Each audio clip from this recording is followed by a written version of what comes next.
ক্ষমতা হলো সূর্যের আলোর মতো, তাতে কেউ আলোকিত হয়, কেউ বা আবার পুড়ে শেষ হয়ে যায়। ঠিক যেমন বিগত ১৬টি বছর কিছু মানুষ স্বৈরাচারের আলোয় হয়েছেন আলোকিত, আর অসংখ্য মানুষ পুড়ে ছাই হয়েছেন নানাভাবে নির্যাতনের শিকার। এত কিছুর পরেও যে পাননি সঠিক বিচার, বলতে চেয়েও পারেননি অনেক না বলা কথা। যে কথা যায়নি বলা, সে কথাগুলোই সময় হয়েছে বলার। এসএ টিভির এই প্ল্যাটফর্মে কথা বলবেন আপনি, শুনবে গোটা বিশ্ব। আর আয়োজনে আপনাদেরকে আমন্ত্রণ জানাচ্ছি আমি বাপ্পি খান।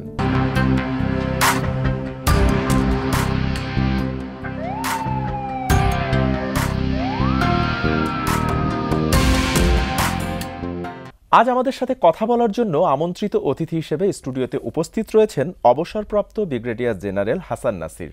আমরা তার মুখ থেকে শুনব কিছু অপ্রিয় সত্য এবং একই সাথে বিডিআর ম্যাসাকারের বেশ কিছু অজানা তথ্য। স্যার, শুরুতেই আমাদের স্টুডিওতে আপনাকে স্বাগত জানাচ্ছি। ধন্যবাদ এসএ টিভি এবং দর্শকবৃন্দ যারা আমাকে দেখছেন। আমি শুরুতে খুব সংক্ষেপে আপনার এই দীর্ঘ কর্মজীবন এবং দায়িত্ব সম্পর্কে একটু জানতে চাই, খুব সংক্ষেপে যদি একটু বলেন আমাদেরকে। আমি 75-এ ক্যাডেট কলেজ থেকে লেখাপড়া শেষ করে সেনাবাহিনীতে যোগ দিই এবং 77 সালে কমিশন পাই।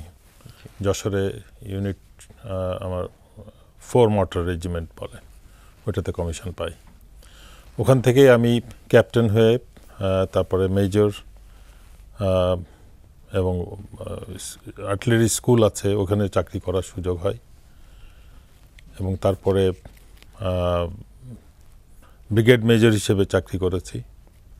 একটা ইউনিটের ওসি ছিলাম, মায়ের ছোট ইউনিট বলে যেটাকে, লোকেটিং ব্যাটারি।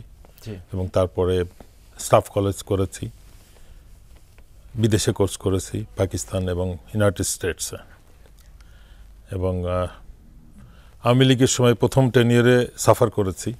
আমার ব্যাচের আমি প্রথম 4 জনের মধ্যে এবং আর্টিলারিতে প্রথম হওয়া সত্ত্বেও আমাকে সাফার করতে হয়েছিল লেফটেন্যান্ট কর্নেল হিসেবে, এবং মেজর হিসেবে সাফার করে পরে লেফটেন্যান্ট কর্নেল হয়েছি। এই সাফারটা হওয়ার পেছনে কারণটা কি ছিল আওয়ামী লীগের সময় যেটি বললেন? এটা প্রথম মেজর হিসেবে আমাদেরকে সময় নিতে হয়েছে 91 সালে যখন বিএনপি সরকার ক্ষমতায় আসে এরশাদ পতনের পরে। সেই সময় আমরা স্টাফ কলেজ করি। স্টাফ কলেজে আমি কিন্তু বিদেশে 2টা কোর্স করেছি, আর বাংলাদেশে যত কোর্স করেছি ম্যাক্সিমাম সবগুলোতেই ফার্স্ট অথবা সেকেন্ড, 1-2টা ছাড়া। তো সেই হিসেবে বিদেশে 2টা কোর্স করছি, 2টাতেই টপ। স্টাফ কলেজ করেছি, ওখানে অনেক বিদেশি স্টুডেন্ট প্লাস বাংলাদেশি মিলে প্রায় 50-60 অফিসার্স যারা ছিল, এর মধ্যেও আমি টপ করছিলাম। শেষ টার্মে এসে আমার কম্পিটিটর ছিলেন জেনারেল তারেক সিদ্দিকী, দেন লেফটেন্যান্ট কর্নেল তারেক সিদ্দিকী, তার সাথে আরো আলোচিত তারেক সিদ্দিকী এবং আরও 2জন আওয়ামী মনা অফিসার ছিল। বাট কোর্সের পরিক্রমায় তারা কখনো সামনে আসতে পারে নাই। আমার পরে তারা 4-5 নাম্বার বা 6 নাম্বারে ছিল। তো কোর্স শেষ হওয়ার ঠিক দিন 15 কি 20 দিন আগে একটা, এই যে আমরা আওয়ামী লীগের সময় বিভিন্ন যে জঙ্গি নাটক দেখেছি, ঠিক স্টাফ কলেজেও এরকম একটা নাটক হয় এবং একটা পরিকল্পিতভাবে আমাকে প্রথম থেকে 4 নম্বরে নেওয়া হয় এবং একটা ডিসিপ্লিন ইনসিডেন্টও আমার বিরুদ্ধে অভিযোগ আনা হয় এবং কোনো রকম কারণ ছাড়া, প্রমাণ ছাড়া। স্টাফ কলেজে কিন্তু কোনো পরীক্ষা হয় না, আমরা সব গ্রুপ অ্যাসাইনমেন্ট পারফর্ম করি, গ্রুপ কাজ করি, প্রেজেন্টেশন দেই। সবগুলো কিন্তু মোস্ট অফ দেম আর এটা ইন্ডিভিজুয়াল প্রেজেন্টেশন আর গ্রুপ প্রেজেন্টেশন। আর লিখিত যেগুলো হয় ওটাও গ্রুপ আকারেই হয়। দেয়ার ইজ নো, যে আমরা এক্সাম হলের কোনো পরীক্ষার সিস্টেম নাই আদার দ্যান এন্ট্রান্স এক্সাম। তো ওখানেও কিন্তু ওই পরিস্থিতিতে, এবং সেখানেও একটা মজার বিষয় হচ্ছে এই ট্রেনিংস যিনি কোঅর্ডিনেট করতেন তিনি হচ্ছেন কর্নেল ফারুক খান। আচ্ছা, অর্থাৎ আওয়ামী লীগের সময় যিনি মন্ত্রী ছিলেন। জি, এবং তারেক সিদ্দিকী স্টুডেন্ট এবং ট্রেনিং কোঅর্ডিনেট করছেন ফারুক খান। আচ্ছা, তো সেই পরিস্থিতিতে ন্যাচারালি আমার সার্ভাইভ করা ডিফিকাল্ট হলো এবং আমরা বেশ কয়েকজন সাফার করলাম এটার জন্য, এবং সম্পূর্ণ একটা অগ্রহণযোগ্য কল্পিত একটা অভিযোগের উপর, যেটার কারণে আমাকে চাকরি জীবনে সাফার করতে হয়েছে বললে ভুল হবে, বাট মানসিক এবং সামাজিকভাবে আমাকে নিগৃহীত হতে হয়েছে, অনেকটা হেয় প্রতিপন্ন হতে হয়েছে। জি, বাট সত্যিকার অর্থে এটা কোনো অভিযোগও ছিল না। আমি চাচ্ছি যে এখন অতীতে বলি নাই, বাট এটা ইদানিং যখন আমি মিডিয়াতে আসা শুরু করেছি, সেনা অথরিটি থেকেই জুলকারনাইন স্যারকে দিয়ে ফাইলটা বের করে অল্পক্ষণের মধ্যে আবার ডিলিট করে দিয়েছে। তো এটাই আমাকে সুযোগ করে দিয়েছে যে আমার বিরুদ্ধে উত্থাপিত অভিযোগটা যেন আবার তদন্ত করা হয় এবং যারা এটা স্যারকে দিয়েছে তাদের বিরুদ্ধে যেন অ্যাকশন নেওয়া হয়, কেন এটা অফিসিয়াল ডকুমেন্ট এবং এর মধ্যে সবগুলো যতগুলো ছিল প্রত্যেকটাই মিথ্যা। এই পরিস্থিতিতে মেজর হিসেবে সাফার করেছি। জেনারেল আতিক খুব ভালো চিফ অফ আর্মি স্টাফ ছিলেন, বাংলাদেশ আর্মির সেরা, এবং আমার ব্যক্তিগত অভিজ্ঞতায় আমি যেভাবে গড়ে উঠেছি আমি 3 জন অফিসারকে এটার ক্রেডিট দেব। আমার প্রথম সিও জেনারেল কবির তালুকদার, তখন মেজর কবির তালুকদার ছিলেন। পরবর্তী জীবনে আমি পেয়েছি জেনারেল মতিন, যিনি পরবর্তীতে হোম অ্যাডভাইজার ছিলেন। ওনার স্টাফ ছিলাম 2 বার, ব্রিগেড মেজর এবং সাভারে জিএসও 1 অপারেশন 9 ডিভিশনের সব থেকে মানে লেফটেন্যান্ট কর্নেল র্যাঙ্কের গুরুত্বপূর্ণ বা সারা দেশেই বলতে পারেন সেই পদে ওনার সাথে চাকরি করেছি। তারপরে জেনারেল হাসান মাসুদ চৌধুরী, উনি সেনাপ্রধান ছিলেন, ওনারও বিএম ছিলাম। তো ওনাদের কাছ থেকে যে শিক্ষাটা নিয়েছি ওইটাই কিন্তু আমার চাকরি জীবনের পথেও, এবং ওটার কারণেই এই 3 জনের কম্বিনেশন হয়তো আমার মধ্যে আসছে এবং সেই জন্য আমি একটু ভিন্ন, 3 জনের থেকে ডিফারেন্ট হয়ে গেছে। আপনার এই যে দীর্ঘ কর্মজীবন, অনেক বাস্তবতার মুখোমুখি হয়েছেন, অনেক কিছু দেখেছেন, অনেক অপারেশন নিজে থেকে নেতৃত্ব দিয়েছেন, অনেক কিছুরই মুখোমুখি হয়েছেন, কিন্তু আমাদের বাংলাদেশের ইতিহাসে সবথেকে লজ্জাজনক এবং উদ্দেশ্যপ্রণোদিত যে ঘটনা 2009 সালের 25শে ফেব্রুয়ারি, যেটি পিলখানা হত্যাকাণ্ড নামে আমরা জানি, 25 ও 26 টানা 2 দিন সেখানে চলে হত্যাযজ্ঞ, এবং এরপর জাতীয় তদন্ত কমিটি গঠন করা হয়েছিল এবং আমরা যতদূর জানি আপনি সেখানে তদন্ত কমিশন আপনি সেখানে সদস্যও ছিলেন।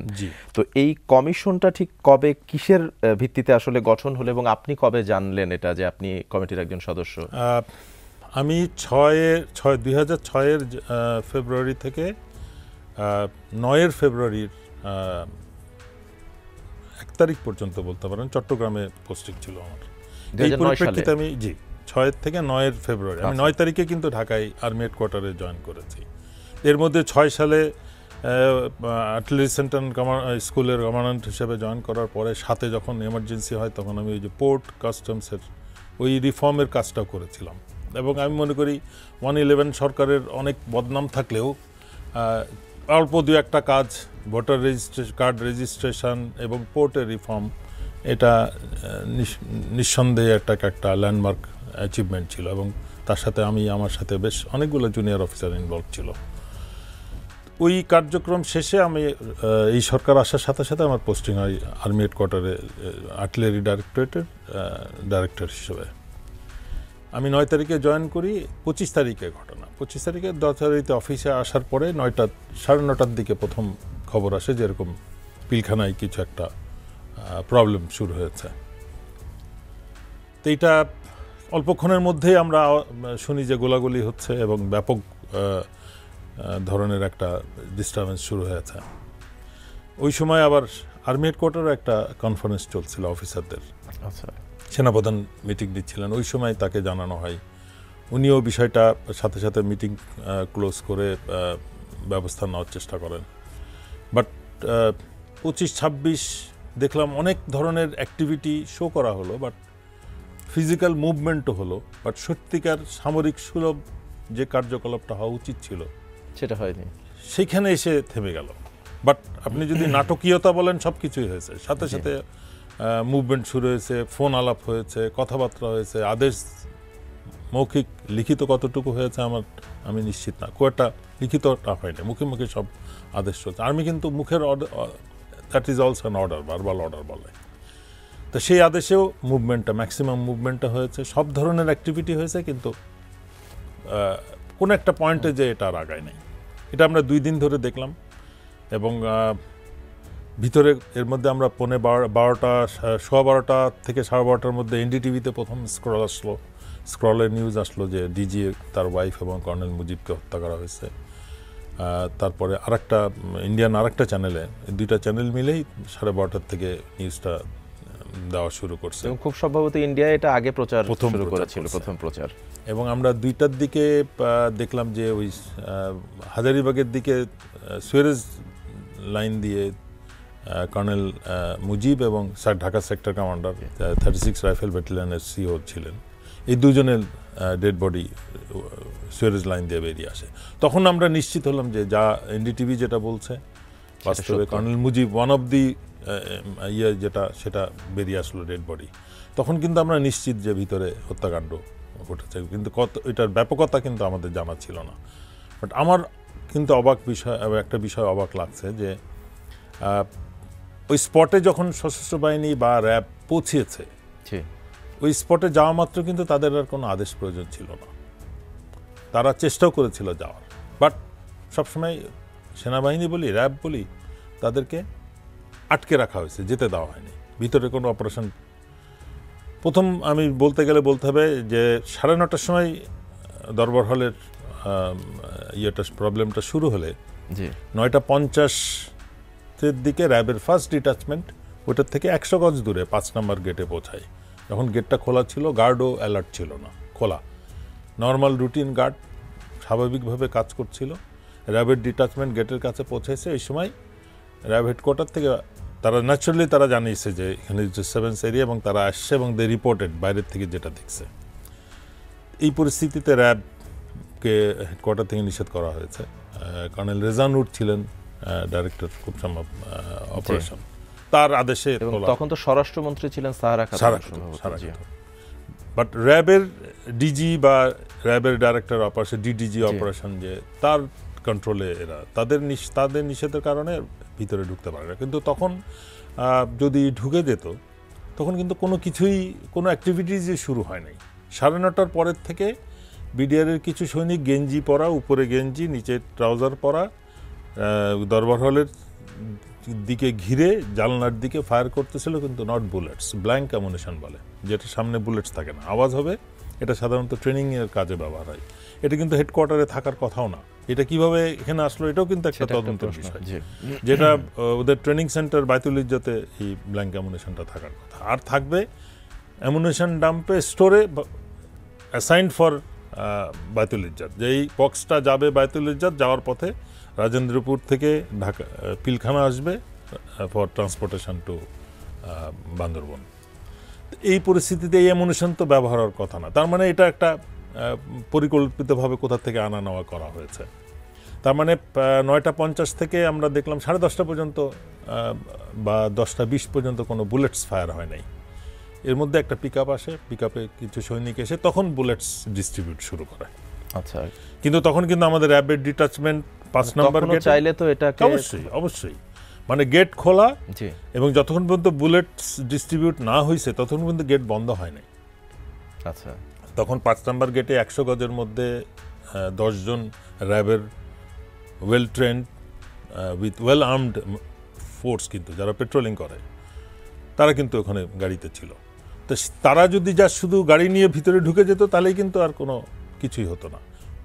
আপনার ধানমন্ডির সাইডে যেটা গেট 4 নম্বর গেট বলে, ওখানেও কিন্তু বাই 10-15 চলে আসছিল আর একটা গেট। জাহাঙ্গীর আপনার ওই যে নিউ মার্কেটের গেটে ওখানেও টিম চলে আসছিল। আর্মির ফার্স্ট ডিটাচমেন্ট এসছে 10:30টার সময় আপনার 4 নম্বর গেটে। কিন্তু বাধাটা মূল আসলে এলো কোথা থেকে, যেটার কারণে কেউ আসলে অ্যাকশনে যেতে পারেনি? কেউ বুঝতে পারছিল না যে বাধাটা কে আসছে। একটা বিষয় হচ্ছে যে এই ধরনের ঘটনা ঢাকা শহরের মধ্যে সেন্সিটিভ একটা ইস্যু। যারা স্পটে পৌঁছেছে তারা দে এক্সপেক্টেড দ্যাট তাদের কমান্ডাররা তাদেরকে ক্লিয়ারেন্স দিবে, বাট ক্লিয়ারেন্সের বদলে উল্টা তাদেরকে নিষেধ করা হয়েছে, যার ফলে কিন্তু পুরো ঘটনাটা আমার এইটার সাথে একটা অভিজ্ঞতা আমরা বলতে পারি। আমি যখন 94-96 ঢাকা সাভারে জীবন অপারেশন ছিলাম, আমার সিনিয়র ইমিডিয়েট সিনিয়র ছিল কিন্তু জিওসি, মানে কর্নেল স্টাফ থাকার কথা উনি ছিলেন না, যার ফলে আমি ওই দায়িত্বটা কর্নেল স্টাফের দায়িত্ব। ওই সময় ওই যে আনসার বিদ্রোহটা হয় শফিপুর এবং আপনার খিলগাঁয়। তো শফিপুরের যে সিচুয়েশনটা ওইটা কিন্তু আমরা ট্যাকেল করি 9 ডিভিশন থেকে, এবং অল্প কয়েক মিনিটের মধ্যে সারা দিন ধরে তারা অফিসারদেরকে কাস্টাডিতে রাখে, পুরা শফিপুর আনসার একাডেমিকে জিম্মি করে রাখে।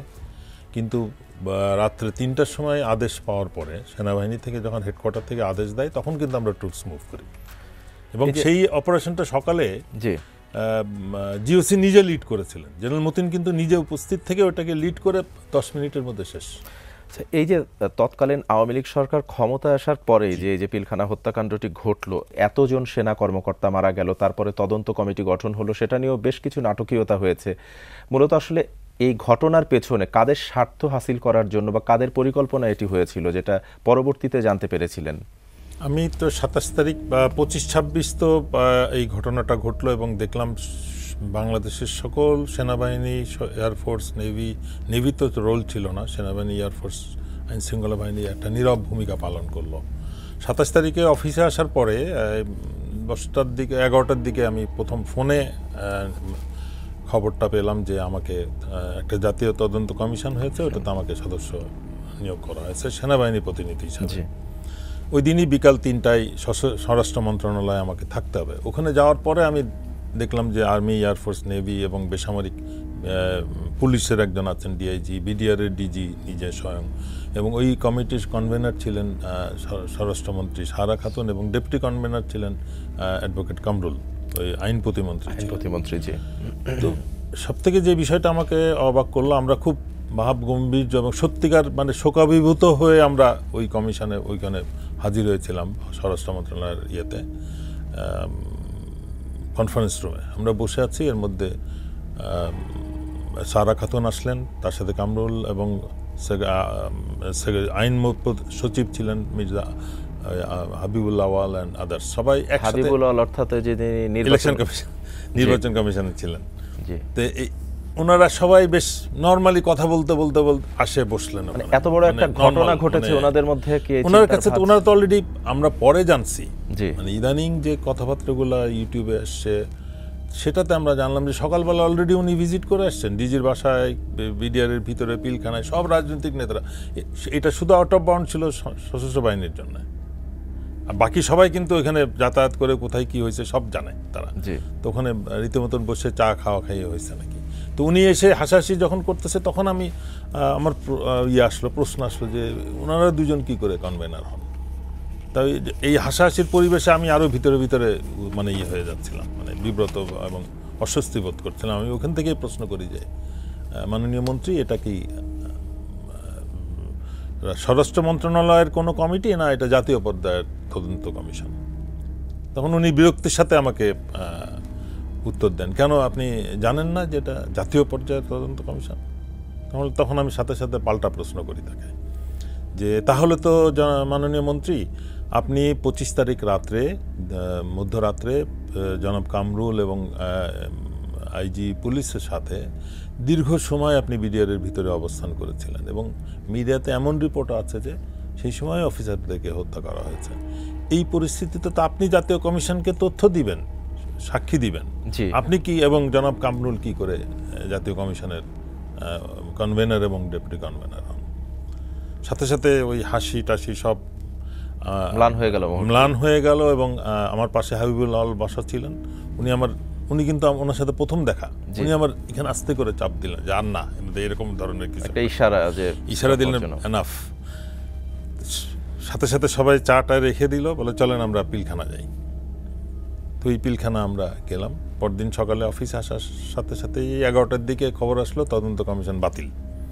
আমি ঠিক আছে, ফাইন। মানে এটা তাহলে হয়েছিল কতক্ষণের? মৌখিক আদেশে 24 ঘন্টারও কম বলা যায়। এটা বাতিল হলো এবং ঠিক 12টা 1টার দিকে আবার খবর আসলো যে নতুন কমিশন হয়েছে, সেটাতে আমি নাই। আচ্ছা, আমি তো সেদিনের এই ঘটনার মানে এই তাকে নিয়োগ বা সবকিছু মেম্বার টেম্বার সবকিছুকে দেখে আমার একটা অস্বস্তি বোধ ছিল। তো আমি খুশি হয়েছিলাম যে আমার নাম নাই। পরে যখন আমাদের আর্মি হেডকোয়ার্টার অফিস 2:30 পর্যন্ত, 2টার দিকে আবার ফোন আসে যে স্যার, কমিশনে আপনার নাম না থাকা ইয়াং অফিসাররা সবাই এটা করে দিছে, ভেটো দিছে যে এই কমিশনে আমি না থাকলে তারা কমিশন মানবে না। তো স্যার আবার আপনাকে নিয়োগ করা হয়েছে, কিন্তু আজকে বিকালে যে 3টার সময় বিডিআরের পিলখানাতে আমাদের অফিসার্স মেসে বসার কথা, ওই মিটিংটা বাতিল হয়েছে। আচ্ছা, তো তারপরে আমরা ওই দিন বিকালে আবার আমরা সেনাপ্রধানের অ্যাড্রেস ছিল, ওইটাতে অ্যাটেন্ড করলাম। আর পিলখানার পরের দিন 28 তারিখে আমরা প্রথম কমিশনের মিটিং, ওইখানে যে আমরা দেখলাম আনিসুজ্জামান সাহেব, অবসরপ্রাপ্ত সেক্রেটারি, আচ্ছা, উনি সভাপতি। তার আগ পর্যন্ত কিন্তু আমরা জানতাম না যে কাকে নিয়োগ করা হয়েছে, মানে সম্ভবত তার অ্যাভেলেবিলিটি বা চয়েসটা দেওয়া সম্ভব হয় না, বিধায় ওই দিনের মিটিংটা বাতিল করা হয়েছে। মজার ব্যাপার হচ্ছে এই রাজনীতিকরণ, সশস্ত্র বাহিনীকে রাজনীতিকরণের প্রক্রিয়ায় যে দল ক্ষমতায় আসছে ভিন্ন মতাবলম্বী যাদেরকে সন্দেহ করা হতো তাদের যত প্রফেশনালি হোক তাদেরকে বিডিআরে পোস্টিং করা হতো। আচ্ছা, মানে খুব একটা প্রফেশনাল অফিসার যারা আর্মিতে অনেক ভালো করার কথা তাকে বিডিআরে দিয়ে দিল। মানে অন কাইন্ড অফ একটা ট্রেন্ড হয়ে গিয়েছিল, ট্রেন্ড হয়ে গেছিল। দুই পক্ষই মোস্টলি যে দুই দল ক্ষমতায় আসছে তারা অপোনেন্টকে পাঠিয়ে দিত বিডিআরে।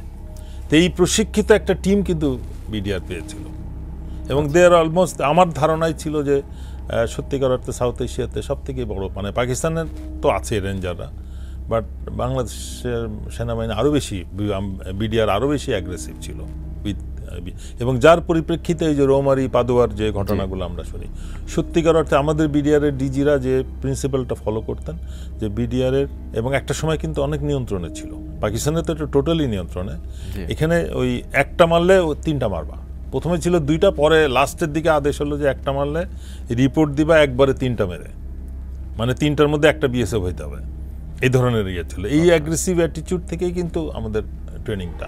সত্যিকার অর্থে যে কোনো ফোর্সেরই কিন্তু একটা এনিমি প্রয়োজন হয়। আমরা গত 16 বছরে দেখলাম আমাদের কোনো শত্রু নাই, মানে আমাদের যাদেরকে ভিত্তি করে বিডিআর ডিউটি করবে বা বিজিবি ডিউটি করবে বর্ডারে, আমার যদি অপোনেন্ট আমার ফ্রেন্ড হয় তাহলে আমি কি করে ডিউটি করব? দরকারই তো নাই, আমার সশস্ত্র বাহিনীর কোনো শত্রু নাই। তো সেই জন্য এটা ওই যে রাস্তাঘাট এগুলো বানানোর কাজে, ইভেন ইউনিভার্সিটি বানাতে। আমি একটু যদি আপনার কাছে জানতে চাই যে বিডিআর বিদ্রোহ, যেটি এখন এই নামেই পরিচিত আমরা বলি, এখানে আমরা যতদূর পরবর্তীতে জানতে পেরেছি যে অনেক বিডিআর সেনাদেরকে বেছে বেছেও কারাগারে রাখা হয়েছিল এইটার জন্য বা এই অপরাধের কারণে। একজন সামরিক কর্মকর্তা হিসেবে আপনার দূরদর্শিতা বা আপনি যতটুকু জানেন যে এখানে আসলে বিডিআরের সম্পৃক্ততা সত্যিকার অর্থে আসলে কতটা ছিল এবং নিরীহ কাউকে কি আসলে শাস্তি ভোগ করতে হয়েছে কিনা? মূল উদ্দেশ্য ছিল, চক্রান্তের মূল উদ্দেশ্য ছিল এই সশস্ত্র বাহিনীকে নিষ্ক্রিয় করে ফেলতে হবে, এবং সশস্ত্র আর বিডিআর যদি নিষ্ক্রিয় হয়, ভারত তাদের আমাদের বর্ডার নিয়ে তাদের যত প্ল্যান আছে তারা এক্সিকিউট করতে পারবে।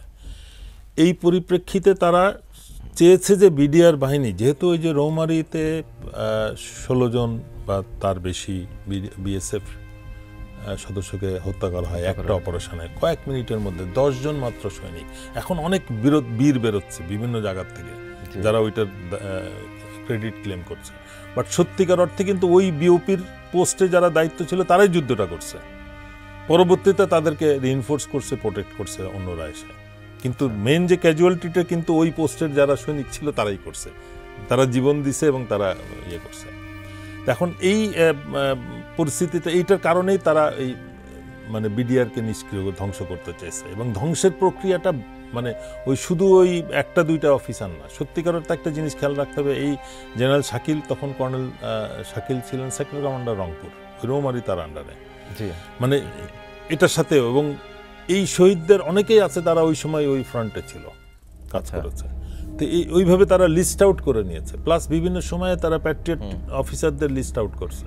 এটা কিন্তু আমাদের অফিসাররাই দিছে, মানে এমন না যে তারা দিল্লিতে বসে এইগুলো কালেক্ট করছে, আমাদের অফিসাররাই কিন্তু বিক্রি হয়ে গেছি, কোর্স করতে গেছি, নিজের চরিত্র দিয়ে দিছি, তারপরে ওদের কাছে ওদের কথা মতো চলছি। তো এইভাবে চলতে চলতে আমরা পুরো সেনাবাহিনীর সব তথ্য তাদেরকে দিয়ে দিয়েছি, কে কেমন, এবং তাদেরকে লিস্ট আউট করে বিডিআরে হাজির করা হয়। এমনও হয়েছে এই যে কর্নেল গুজরারকে নিয়ে আগের দিন নিয়ে ইউনিফর্ম বানায়, সিভিল থেকে ইউনিফর্ম বানায় ওই দিন হাজির করা হয়েছে। খুব আলোচিত যে একটি নাম তারেক সিদ্দিকী, ওনার ভূমিকাটা আসলে যদি একটু বলেন। তো এটার মানে যদি শেখ হাসিনাকে 1 নাম্বার বলা হয়, 2 হচ্ছে তারেক সিদ্দিকী, সেই মেইনলি কোঅর্ডিনেট করছে। সত্যিকার অর্থে এত বড় একটা হত্যাকাণ্ড কোনোভাবে সম্ভব হতো না যদি গোয়েন্দা সংস্থা তাদের সাথে কোঅর্ডিনেট হেল্প না করতো। যে বাহিনীটা কাজটা করেছে, আপনি বারবার বিদ্রোহ বলছেন, কিন্তু এটা সত্যিকার অর্থে বিদ্রোহ না, অ্যাবসলিউট এটা হত্যাকাণ্ড, পরিকল্পিত হত্যাকাণ্ড শুধু না, এটার সাথে ওই বাহিনীটাকে ধ্বংস করা এবং সশস্ত্র বাহিনীকেও নিষ্ক্রিয় করা। এই বাহিনীকে ধ্বংসের পরিকল্পনার আওতায় আসছে যে নিরীহ লোকগুলোকে জেলে নেওয়া। প্রকৃত হত্যাকারী যারা এসেছিল, অ্যাকচুয়ালি যারা ডেডলি কিলিংগুলো করছে, তারা কিন্তু পালিয়ে চলে গেছে। এবং এই জায়গাটাতে আমার একটা প্রশ্ন আছে। আমরা বিভিন্ন ফুটেজে দেখেছি মিডিয়াতে যে যখন এই বিদ্রোহটা তারা ঘটিয়েছে, তাদের ম্যাক্সিমামেরই মুখে কালো কাপড় বাঁধা ছিল, এবং আমরা এখন ফ্ল্যাগ, ওই ডেকোরেশনের ফ্ল্যাগ যেগুলো লাগানো ছিল ওগুলো তারা খুলে মাথায় বাঁধছে, এবং মুখে শুধু চোখ দুইটা বের করা ছিল। এবং আমরা এখনো শুনছি বিভিন্ন জায়গাতে, এখন অনেককেই বলতে শুনছি 5ই আগস্টের পরে যে অনেকে হিন্দিতেও কথা বলতে দেখেছে বা শুনেছে ওখানে। যেটা এতদিন হয়তো বা প্রকাশ্যে আসেনি বা ওই বলতে সময়ের পারেনি। কিন্তু টিভি ফুটেজ আমার কাছে আছে, ওই সময়ে কিন্তু এটা নিয়ে আলাপ হয়েছে যে হিন্দি কথা, এবং এই যারা বিষয়টা মোস্টলি সত্যতা আসলে কতটুকু? এটা তো অনেক ফ্যাক্টর গুলাই প্রমাণ করে যে ওখানে ভিতরে ছিল। এবং একটা প্রথম যেটা আছে মেজর তানভীর, ক্যাপ্টেন তানভীর, যাকে মরণোত্তর মেজর তানভীর এর ওয়াইফ, সে নিজে শুনছে তার বাসার, মানে তার সাথে তিনজন কথা বলছে। তানভীরেরও একটা স্টেটমেন্ট আছে যে সে কনফার্ম, এবং তার কারণেই তাকে মানে মৃত্যুর আগে, মৃত্যু তো এখনো আমরা নিশ্চিত না যে তার মৃত্যু কিভাবে হয়েছে, তার লাশটাও এখনো হত্যাকাণ্ডে হয় নাই, পাওয়া যায়নি। তার ডেড বডি, তার ওয়াইফকে যেটা দেওয়া হয়েছে তার বয়স হচ্ছে 48 বছর, আর তানভীরের বয়স ছিল 28 বছর।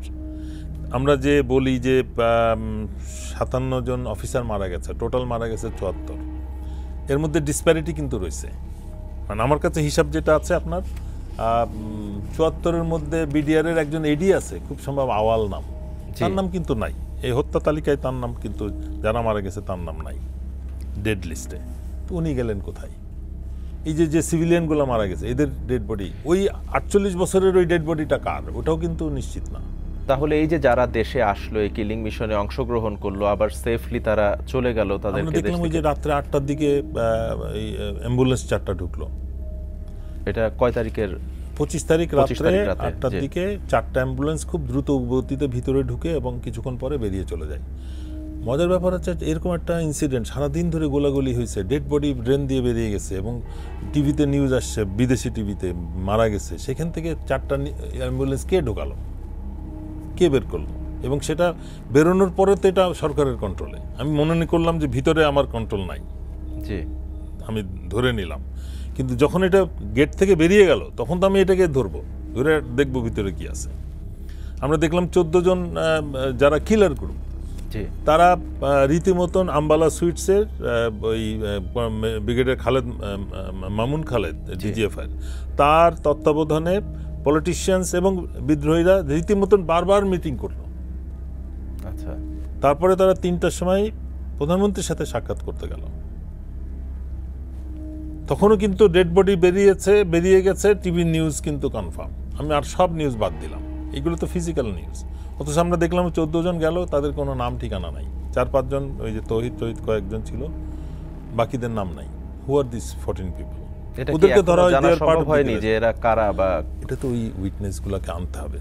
অবশ্যই তো আছে, ডিজিএসএসএফ বলবে, এসবির প্রধান বলবে, ডিজিএফআই বলবে, এনএসআই বলবে, এদেরকে বলতে হবে। এরা যদি সম্পৃক্ত না থাকে এদেরকে বলতে হবে। এবং আপনি যে বললেন যে অ্যাম্বুলেন্সের কথা, নিশ্চয়ই তাহলে সেখানে কে পাঠালো, কাউকে পাস করা হয়েছে এমন কিছুই। এটাতে ধারণা করা হয় যে একটা গ্রুপ বেরিয়ে গেছে, আর অন্যভাবে বেরিয়ে গেছে। আমাদের যেটা হিসাব, বিডিআর এর ভিতরে 10,000 সৈনিক ছিল, বিডিআর সপ্তাহ উপলক্ষে যারা এসেছিল, এবং 26 তারিখ বিকালে হার্ডলি 400 সৈনিক ছিল। এই 10,000 লোক কেমনে বেরোলো? সারা দিন রাত ধরে এখানে কোনো কর্ডন হয় নাই। এরকম একটা সিচুয়েশনে কিন্তু প্রথম কাজ ছিল পুলিশের, স্বরাষ্ট্র মন্ত্রণালয়, পুলিশ, আনসার, প্রয়োজনে আর্মি যেখানে আছে সেখানে দিয়ে এটাকে ভিতর থেকে কেউ বেরোবে না, বাইরে থেকে কেউ ভিতরে ঢুকবে না। কিন্তু আমরা দেখলাম যে ওই কর্ডনটা কেউ করলো না।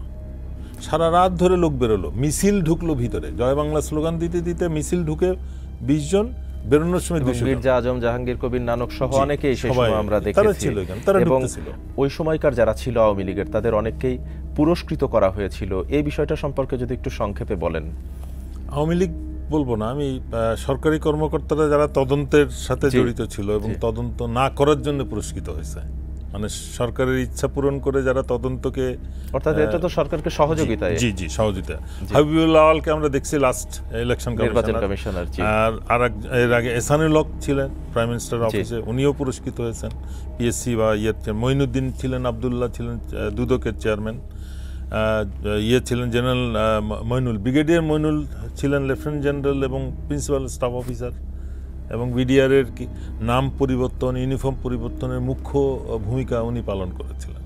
এবং এমন একটা পর্যায়ে যে সরকারের গেজেট হওয়ার আগে উনি ওই ইউনিফর্ম পরে ফেলছেন, এবং ওই ইউনিফর্ম না হওয়া পর্যন্ত উনি মিলিটারি ইউনিফর্ম পরে বিডিআরে ডিউটি করছেন। মানে এই ধরনের অ্যাগ্রেসিভ ওয়েতে ওনার কাজ, প্লাস হত্যার পরে যে তদন্ত, যখন অফিসাররা খুব অ্যাগ্রেসিভ ছিল, কার কি পয়েন্ট, কি অভিযোগ, সবার থেকে লিখিত নিয়েছেন উনি। কম্পাইল করে এটাকে জেনারেল আমিল করিমের মাধ্যমে সিজিএসকে দেওয়া হয়েছে। সিজিএস এর মাধ্যমে এটা প্রাইম মিনিস্টারের সামনে গেছে যখন, আলটিমেটলি আমরা এখন হিসাব করে দেখছি ওই লিস্টগুলোর কোনো অফিসারের চাকরি নাই, হয় জেল জুলুম বিভিন্ন অভিযোগে ওই লিস্ট। অরিজিন কিন্তু কার কে কে লিখিত অভিযোগ দিছিল, কে কে আপনার ইয়েতে কনফারেন্সে দাঁড়াইছিল, কথা বলছে, সব লিস্ট আউট হয়েছে, তাদেরকে বিভিন্ন ওসিলাই মিথ্যা অভিযোগ কোর্ট মার্শাল করে নামে হয়রানির শিকার হতে হয়েছে। ভয়ঙ্কর রকম মানে আইনের অপব্যবহার। আমাদের যে কারণে আমরা এই যে অগস্ট থেকে কথা বলছি এবং বলছি যে সামরিক আইনের সংস্কার দরকার, একটা বিষয় সবসময় আসছে যে সামরিক একটা বিষয় সবকিছুই মনে হয় সিক্রেট। এটা তো আমরা একমাত্র সেনাবাহিনীতে যখন একটা সদস্য ঢুকে প্রথম তাকে শপথ নিতে হয় যে তুমি দেশের জন্য জীবন দিবা, তার কিন্তু কোনো ফান্ডামেন্টাল রাইটস নাই, মানে তার প্রতি যদি অবিচার করা হয় সে কারো কাছে যে বিচার চাইতে পারবে না। এবং গত 16 বছরে এটাকে চরমভাবে মিসইউজ করা হয়েছে এবং কঠিন কঠোরতম অফিসার, একটা মেজরকে পুলিশ ভয়ঙ্কর একটা সন্ত্রাসী বানিয়ে মেরে তার ডেড বডি গায়েব করে দিছে, তার ফ্যামিলিকে দেয়নি। ফ্যামিলি যাতে কথা না বলতে পারে, তার ওয়াইফ ছোট বাচ্চা সহ, I am talking about major Zahid, একটা তার ব্যাচের first boy, sword of honour, তাকে মেরে তার ওয়াইফকে জঙ্গি বানায় ছোট বাচ্চা সহ জেলে নিয়ে গেছে। এই ধরনের অত্যাচার কিন্তু করছে আমাদের অফিসাররাই। এই যে আমি জড়িত বলছি, এই জেনারেল মইনুলের অনেক ইনভলভমেন্ট আছে এবং এটা কতটুকু কি হবে আমি জানি না। এয়ার কমান্ডার সানাউল হক, সে কিন্তু আমরা সে হি বিকাম এয়ার ভাইস মার্শাল। মানে আমরা যে তদন্ত করছিলাম এবং তথ্য বের করার চেষ্টা করছিলাম, এই জিনিসটা সে ডিসক্লোজ করে যে আমরা কোন লাইনে বের করতেছি। একটা পর্যায়ে আমরা তিনজন, আমি, আর্মি, এয়ারফোর্স, নেভির তিনজন মিলে আমরা ইনকোয়ারিটাকে কন্ট্রোলে নিয়ে নিয়েছিলাম যে না, ওরা থাকলে ইনকোয়ারি হবে না, চলো আমরা একসাথে করি। এই যে আমরা একটা ডাইরেকশনে আমরা চলে যাচ্ছি এবং বেশ কিছু তথ্য আমাদের ইয়েতে চলে এসেছিল, এই তথ্যটা আমার ধারণা সে বের করে দেয় এবং পরবর্তীতে তাকে পুরস্কৃত করা হয়। দীর্ঘ সময় সিভিল এভিয়েশনের চেয়ারম্যান এবং ইয়ে ছিলেন। আর পলিটিশিয়ান যারা ইনভলভ ছিল, যারা নির্বিঘ্নে ভিতরে চলাচল করছিল, ইন্টারেস্টিং বিষয়, সারা খাতুন তো ইনভলভ ছিলেন হোম মিনিস্টার হিসেবে। তার একটা হোটেল ছিল এই ফার্ম গেটে, ওইটাতে আপনার এই জঙ্গিরা থাকতো, মিটিং শিটিং হতো, আবাসিক hotel, imperial hotel, imperial hotel.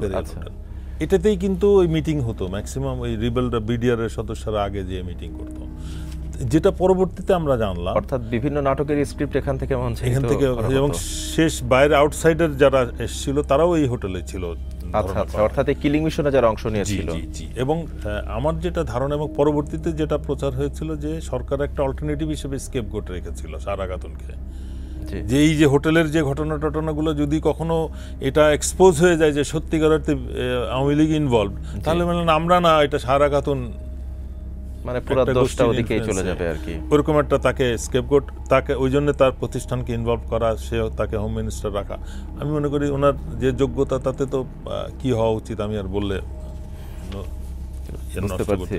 Sir, এই যে বিডিআর যে ক্ষোভের কারণটা আমরা জেনেছি, যে বিষয়টা আমরা এখন অনেকেই পরিষ্কার না, যে ডাল ভাতের দুর্নীতির একটা বিষয় ছিল, এই বিষয়টা যদি একটু পরিষ্কার করে বলেন আমাদেরকে। এটা তো আমার এই যে আন্দোলনের একটা যে সশস্ত্র বাহিনী, সে বিডিআর হোক আর আর্মি, এয়ারফোর্স, নেভি হোক, কাউকে ব্যবসার সাথে ইনভলভ করা যাবে না।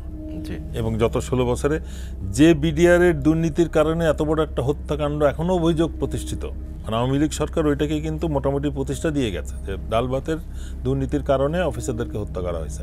অথচ সশস্ত্র বাহিনী এবং বিডিআরকে, বিজিবিকে গত 16 বছরে ব্যাপকভাবে ব্যবসা করতে দিয়ে দুর্নীতিগ্রস্ত এক একজনের কাছে 3,000, 4,000, 5,000 কোটি টাকা। এখন সবার বউ বাচ্চা, ছেলে মেয়ে, শ্বশুর শাশুড়ি সব ব্যাংক অ্যাকাউন্ট লক হয়ে যাচ্ছে।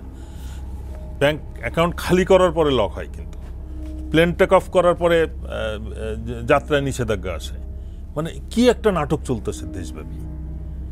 এই জিনিসগুলো কিন্তু অ্যাবসলিউটলি পরিকল্পিত। এবং এই সারা কথনের সাথে আমরা আরও যাদেরকে দেখলাম, আপনার এই যে নানক ছিল, নানক আজম, মির্জা আজমের একটা অভিযোগ ছিল যে তার দুলাভাইকে এই র্যাবের অফিসাররা ধরছিল, এই যে আপনার বাংলা ভাই, জি জি জি, ওই তার একটা অভিযোগ ছিল মির্জা আজম। এটার সাথে মহিউদ্দিন খান আলমগীরের নাম আসে। জি। আর এর সাথে মানে বেশ কয়জন আছে, জেনারেল তারেক সিদ্দিকী তো অবশ্যই ছিল। কর্নেল ফারুক খান প্রথম ঘোষণা দিলেন যে এটা বিদ্রোহী, এটা সব জঙ্গিদের কাজ। মানে ফারুক খান যেভাবে আমরা কাশ্মীরে দেখলাম যে ঘটনার আধা ঘন্টার মধ্যে বলে দিল পাকিস্তান, ঠিক উনি একইভাবেই তদন্ত শুরু হওয়ার আগেই উনি বলে দিয়েছেন স্ক্রিপ্ট রেডি করা ছিল এবং বিভিন্ন রকম নাটক সাজানো হচ্ছিল। স্যার আপনি যে জাহাঙ্গীর কবির নানক ছিল, অ্যাডভোকেট কামরুল ইসলাম ছিলেন, ফজলে নূর তাপস, আচ্ছা, শেখ সেলিম, সোহেল তাজ, সবাই কিন্তু সোহেল তাজের বিষয়টাও আমরা জানতে পেরেছিলাম।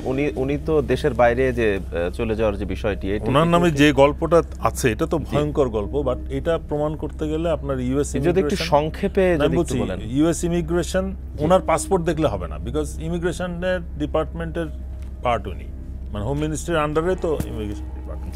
তো ওনার পাসপোর্টে কি সিল মারা হবে না হবে এটা তো ওনার কোথাও যাওয়ার দরকার নেই, উনি দেশে বসেই তো ইমিগ্রেশন আউট ইন করতে পারেন। ওইটাকে আমি কোনো মূল্য দিব না। আমি যে জানতে চাচ্ছি, আমরা কিন্তু কমিশন থেকে ওইটা চেয়েছিলাম যে ওনার ইয়েটা দরকার, ইউএস পোর্টে ল্যান্ড কোথায় করছেন। আচ্ছা, আপনাকে কতগুলো সিমটম বলবো। উনি ফেরত এসে কিন্তু এয়ারপোর্ট থেকে সরাসরি বনানী কবরস্থানে গেছিলেন, দেশে ফেরত এসে, এবং অনেকদিন পরে। নট দ্যাট যে একটা স্টেট মিনিস্টার উনি ফেরত এসে খুব সম্ভব এয়ারপোর্ট থেকে কবরস্থান কেন যাবেন? শুক্রিয়া জানাইতে, বাবা মাকে জানাইছেন যে তোমাদের মৃত্যুর প্রতিশোধ নেওয়া হয়েছে। এখন প্রশ্ন হচ্ছে যে ধারণা করা হয় যে 18 থেকে 20 তারিখের মধ্যে সোহেল তাজ ভারতে গিয়েছিল গোপনে। আচ্ছা, এবং এরপরে আপনার 21 বা 22 তারিখে বিমানের একটা ফ্লাইট, উনি যাবেন আমেরিকা। তো আমেরিকার ফ্লাইট বাংলাদেশ থেকে কোনগুলো হয়? ডাইরেক্ট ফ্লাইট দুবাই হয়ে, কাতার হয়ে, ইস্তাম্বুল ট্রানজিট দিয়ে যেগুলো। আপনি যদি ওয়েস্ট কোস্টে যান, সিঙ্গাপুর এয়ারলাইন্স, মালয়েশিয়ান এয়ারলাইন্স, এগুলোতে যাবেন। আপনি বিমানে কেন যাবেন? আরো ছুটি কাটাইতে যাচ্ছেন, আপনি তো কম দামের টিকিট নেবেন। লন্ডন হয়ে গেলে তো আপনার বিমানের একবার টিকিট করতে হচ্ছে লন্ডনের, আবার ওখান থেকে ট্রান্স আটলান্টিক আর একটা ফ্লাইট নিতে হয়। ধারণা করা হয়, যেটা আমরা প্রমাণ করতে পারি নাই, বাট অনেকগুলো এভিডেন্স আমরা কালেক্ট করেছি, এবং এটার সাথে ওই এয়ারফোর্সের অফিসার আমাদেরকে তথ্য দিয়েছে। স্যার এখানে একটা ওই যে নাম এসেছিল সুবেদার তোরাব আলী, তার ভূমিকাটা যদি একটু ছোট করে বলেন। সে তো অনেক আগে রিটায়ার করে গেছে, কিন্তু তার জামাই, তার ছেলে ছিল লেদার লিটন, শীর্ষ সন্ত্রাসীদের একজন, আওয়ামী লীগের, সব কিন্তু আওয়ামী লীগের। সে 48 নম্বর ওয়ার্ডের সভাপতি ছিল আওয়ামী লীগের। সে ওই ব্যবসার নামে বিডিআরের কন্ট্রাক্টের নামে আপনার ওই বিডিআরের সাথে ইনভলভ ছিল।